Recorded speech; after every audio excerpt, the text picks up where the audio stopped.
गपोड़ी बहू। उमा जी की बहू पिंकी को गप्पे मारने की बहुत आदत थी। वो जब भी किसी के बारे में बातें करती तो बड़े बड़े गप्पे फेंका करती। आसपास के सब लोगों को पता था कि पिंकी बहुत बड़ी गपोड़ी बाज है। लोग उसकी बात पर विश्वास नहीं किया करते थे, लेकिन हाँ, उसकी बातें सुन सुनकर हंसते बहुत थे। अरे बहू, पड़ोस वाली शर्मा जी है ना, उनकी बेटी का जन्मदिन है, तुम भी चली जाना।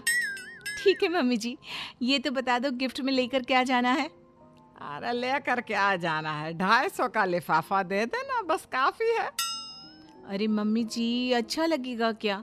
पड़ोसी हैं हमारे, हमें कुछ बड़ा लेकर जाना चाहिए। अरे बहू, इतना काफी है। जानती हैं आप, मेरे मायके में जब पड़ोस में किसी की बर्थडे होती थी ना, तो मम्मी कुछ ना कुछ गोल्ड का ही देकर भेजती थी। पड़ोसी के बर्थडे में सोना? कैसी बातें करती हो। और नहीं तो क्या, आपकी तरह थोड़ी ना लिफाफा पकड़ा दिया। पिंकी शर्मा जी की बेटी के जन्मदिन में चली जाती है।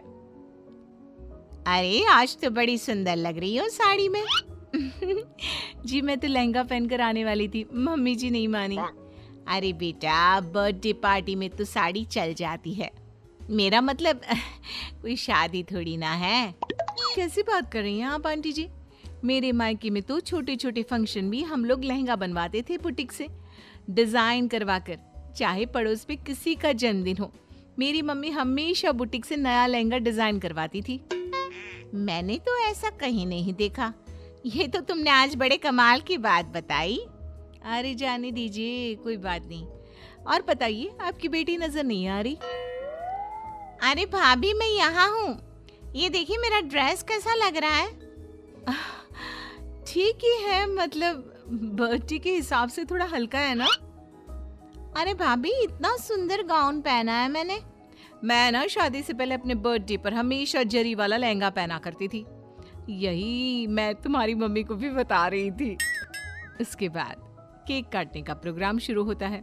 सब लोग इकट्ठे हो जाते हैं। शर्मा जी की बेटी का केक देखकर पिंकी से रहा नहीं जाता। उसके अंदर का गपोड़ी बाज बाहर निकल कर आ जाता है। अरे इतना छोटा सा केक! अरे बेटा, मेहमानों के हिसाब से ही है, जितने लोग इतना बड़ा केक। आंटी जी, कम से कम 4 या 5 मंजिल वाला केक तो बनाना चाहिए था। आपकी बेटी का बर्थडे रोज रोज थोड़ी ना आता है। मेरे बर्थडे पर हमेशा पापा 4 केक बनवाते थे, सारे केक 4-4 मंजिल के होते थे। वहां पर सारे लोग उमा जी के मोहल्ले के ही थे और वो पिंकी के गप्पे मारने की आदत से अच्छी तरह वाकिफ थे, इसलिए सब लोग उसकी बात सुनकर हंसने लगे, लेकिन किसी ने पिंकी से कुछ नहीं कहा। एक दिन सुबह सुबह पिंकी ने अपनी सास से कहा, मम्मी जी, मेरे मम्मी पापा मुझसे मिलने के लिए यहाँ आ रहे हैं। अरे वाह, ये तो बहुत अच्छी बात है। उनके आने की तैयारी करो, अच्छा अच्छा खाना बनाओ। वैसे कब तक आएंगे? मम्मी जी फ्लाइट से आ रहे हैं, कल शाम को 4 बजे की फ्लाइट है। फ्लाइट? लेकिन बेटा, तेरा मायका तो यहाँ से 2 घंटे की दूरी पर है। तेरे मम्मी पापा फ्लाइट से कब से आने लगे? अरे मम्मी जी, आपको पता नहीं है, मेरे मम्मी पापा ना आधे घंटे की दूरी के लिए भी फ्लाइट का टिकट बुक करवाती है। अरे गप्पे थोड़े कम मारा करो बहू, कोई फ्लाइट से तब आएगा ना जब यहाँ पर एयरपोर्ट होगा। तुम्हारी मम्मी क्या उड़कर आएगी घर में? अरे हाँ मम्मी जी, मैं तो भूल ही गई थी। वो क्या ना, मेरे मम्मी पापा हमेशा फ्लाइट से ही ट्रैवल करते हैं, तो मेरे दिमाग से ही निकल गया था। अगले दिन पिंकी के मम्मी और पापा पिंकी से मिलने के लिए उसके घर आते हैं। आइए आइए जी, आपका बहुत बहुत स्वागत है। और समदन जी, हमारी बेटी की कोई शिकायत तो नहीं ना? ठीक से संभाल लिया है ना आपका घर? अरे मेरी बहू बहुत समझदार है, घर का काम बहुत अच्छे तरीके से करती है। बस थोड़ा ज्यादा बोलने की आदत है उसे, आपको परेशान करती होगी ना? बात तो आपकी सही है, उसकी थोड़ा ज्यादा नहीं बहुत ज्यादा बोलने की आदत है। लेकिन कोई बात नहीं, आपकी बेटी दिल की बहुत अच्छी है, बस थोड़ा बोलती ही तो ज्यादा है। पिंकी बेटा, इधर आओ, देखो तुम्हारे मम्मी पापा आए हैं, तुमने इनके लिए खाना तो बना लिया ना? वो क्या है ना मम्मी जी, आपसे एक बात कहनी थी। हाँ हाँ बोलो बहू, क्या बात है?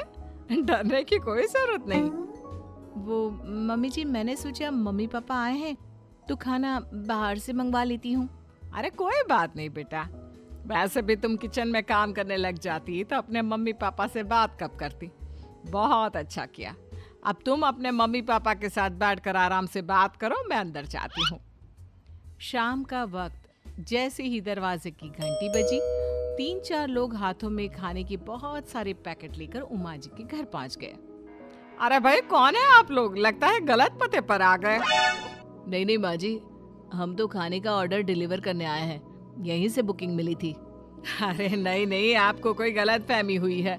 हमारे यहाँ तो 2 ही मेहमान आए हैं। आपके हाथ के पैकेट देखकर लगता है इसमें 50 लोगों का खाना है। माँ जी, आपने सही समझा, खाना तो इसमें 50 लोगों का ही है, क्योंकि हमें ऑर्डर यहीं से 50 लोगों का मिला है। अरे लेकिन इतना सारा खाना, कहीं मेरी बहू ने अपनी गप मारने की आदत के चलते ऐसा तो नहीं कर दिया? ये खाना आप रख लीजिए और हमें हमारे पैसे दे दीजिए। अच्छा, वैसे कितने का बिल बना है? ज्यादा नहीं, बस 10,000 दे दीजिए। उन लोगों की बात सुनकर उमा जी पिंकी को आवाज देकर वहां बुलाती है। जैसे ही पिंकी वहां आती है, खुश होते हुए उन लोगों को वहां पर खाना रखने के लिए कहती है। अरे इतना सारा खाना क्यों मंगवाया बहू? अरे मम्मी जी, मैंने आपको बताया तो था, मम्मी पापा आए हैं तो मैं खाना बाहर से मंगवा रही हूँ। ये बात सही है बेटा, लेकिन 2 लोगों के लिए 50 लोगों का खाना? अरे मम्मी जी, कुछ कम पड़ जाए तो अच्छे थोड़ी ना लगता है, और मेरे मायके में तो ऐसा ही होता है, एक्स्ट्रा खाना मंगवाते हैं हम लोग। तभी पिंकी के मम्मी और पापा वहां पर आते हैं। अरे बेटा, एक्स्ट्रा खाना मंगवाने का मतलब ये थोड़ी ना होता है कि 2 लोगों के खाने के लिए 50 लोगों का खाना मंगवा लो। और बेटा, तुम्हारी गप मारने की आदत के चलते 10,000 का बिल आया है। तुम्हें नहीं लगता ये गलत है? देखो बहू, बढ़ा चढ़ाकर बातें करना अपनी जगह, लेकिन इतनी बड़ी बड़ी फेंकना भी गलत है ना। पहली बात तो इतने सारे पैसे लगे, और दूसरी बात खाना वेस्ट होगा। आप लोग ठीक कहते हैं, मैं आज के बाद अपनी इस आदत को कंट्रोल करने की कोशिश करूंगी और अब से गप थोड़ी कम मारा करूंगी। पिंकी की बात सुनकर सब लोग हंसने लगे।